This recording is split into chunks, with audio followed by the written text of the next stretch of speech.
خاموشی اکثر وہ جواب دیتی ہے جو الفاظ نہیں دے سکتے۔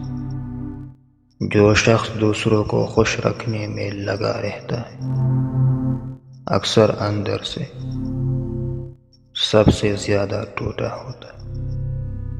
زیادہ سوچنا خوشی کا سب سے بڑا دشمن ہے۔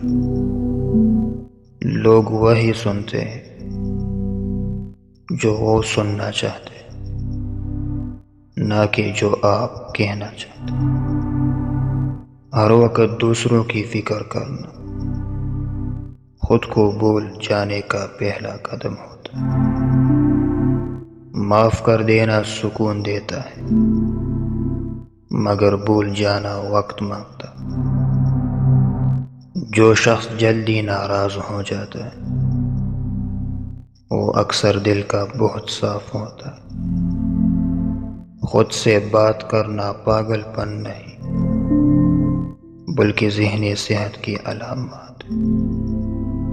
جیسے خود پر یقین ہوتا ہے وہ دوسروں کی رائے کا محتاج نہیں ہوتا۔ نفسیاتی طور پر جو شخص دوسروں کو مسلسل خوش رکھتا ہے وہ سب سے زیادہ اداس ہوتا ہے۔ محبت میں خاموشی بھی چیختی ہے اور نفرت میں لفظ بھی خاموش لگتے۔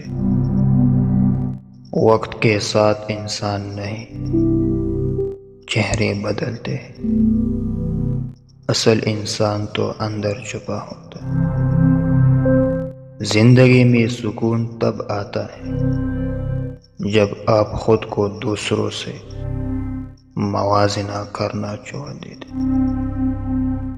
جتنا کم بولیں گے اتنا ہی زیادہ لوگ آپ کو سننے کی کوشش کریں گے۔